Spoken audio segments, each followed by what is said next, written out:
राधे राधे, जय श्री कृष्णा।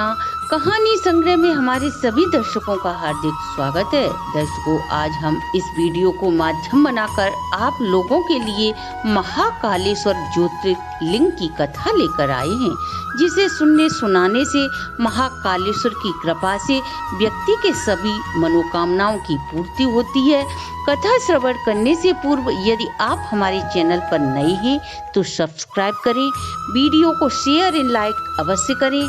संपूर्ण जानकारी के लिए वीडियो को अंत तक जरूर देखें। शिव पुराण के अनुसार अवंतिकापुरी में एक ब्राह्मण अपने 4 पुत्रों के साथ रहता था। देवप्रिय, मेधाप्रिय, सुकृति एवं धर्मबाहु उनके नाम थे। वह ब्राह्मण तथा उसके 4 पुत्र भगवान शिव के अनन्य भक्त थे। वह नित्य विधि विधान से पार्थिव शिवलिंग का पूजन किया करते थे। भगवान भोलेनाथ की कृपा से ब्राह्मण को धन अन्न का कोई अभाव नहीं था। ब्राह्मण के 4 पुत्र अपने पिता के समान ही गुणी थे। समय के साथ साथ वह ब्राह्मण भौतिक शरीर को त्याग कर शिवलोक का वासी हो गया। उन्होंने अपने पिता का पारलौकिक संस्कार शास्त्र विधि से संपन्न कर शिव भक्ति में 4 पुत्र ब्राह्मण के लीन हो जाते हैं। उन्हीं नगर के पास रतनमाला नाम का एक पर्वत था। उस पर्वत पर दूसर नाम का एक राक्षस रहता था। उसने अपनी तपस्या से ब्रह्मा जी को प्रसन्न करके उससे मनमाने वरदान प्राप्त कर धर्म प्रेमियों पर अत्याचार करने लगा था। उसने अपने बल से पृथ्वी लोक व देवलोक सभी को अपने अधीन कर लिया और वह अवंतिकापुरी में आ पहुंचा। वहाँ उसने अपने सभी दैत्यों को बुलाकर कहा, मैंने अपने बल से त्रिलोकों को अपने अधीन कर लिया है, किंतु शिव भक्त ब्राह्मण पुत्र अभी भी मेरे अधिकार में नहीं है। तुम अवंतिकापुरी में जाओ और उन ब्राह्मण पुत्रों को मेरा संदेश देना।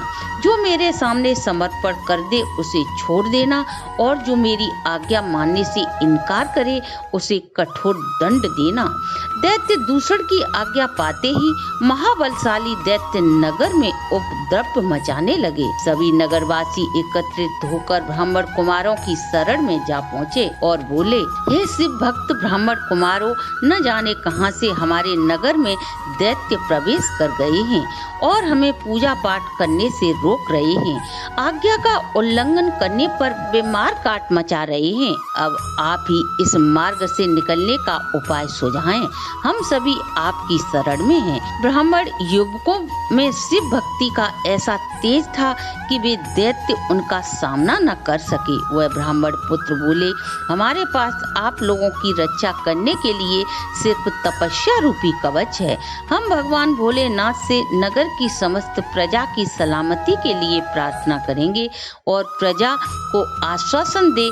सभी नगर के ब्राह्मण उन ब्राह्मण कुमारों के साथ शिव उपासना में लीन हो गए। जब दैत्यों को पता चला कि ब्राह्मण युवक शिव की उपासना कर रहे हैं तो वे वहां जाकर उपद्रव मचाने लगे, पर ब्राह्मण कुमारों पर दैत्यों का कोई असर नहीं पड़ा और वे शिव आराधना में लगे रहे। जैसे ही वो दैत्य ब्राह्मण पुत्रों को पकड़ने के लिए आगे बढ़े, तभी पार्थिव शिवलिंग भयंकर शब्द का नाद करते हुए 2 टुकड़ों में तब्दील हो गया और महाकाल के समान भगवान भोलेनाथ प्रकट हो गए और हुंकार शब्द की ध्वनि कर दैत्य दूषण को मार दिया।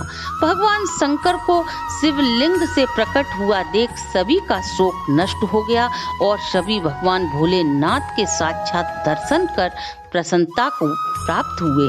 देवता आकाश से पुष्पों की वर्षा करने लगे। भगवान शिव ब्राह्मण युवकों से प्रसन्न होकर बोले, तुम जो भी वर मांगना चाहते हो मांग सकते हो। तब ब्राह्मण युवक हाथ जोड़कर भगवान भोलेनाथ से बोले, आप हमसे प्रसन्न हैं तो आप हमें अपने चरणों में स्थान दो और आप यहाँ रहकर सदा शिव भक्तों के मनोरथों को पूर्ण करें। आज भी भगवान महाकालेश्वर उज्जैन में अपने भक्तों को वर देने के लिए महाकालेश्वर ज्योतिर्लिंग के रूप में विद्यमान है। दर्शकों, आप व आपके परिवार पर सदा महाकालेश्वर महादेव की कृपा बनी रहे, इसी शुभकामना के साथ आज की वीडियो को हम यहीं विश्राम देते हैं। अगर हमारी प्रस्तुति अच्छी लगी हो तो आप हमारे चैनल को लाइक, सब्सक्राइब और शेयर करें।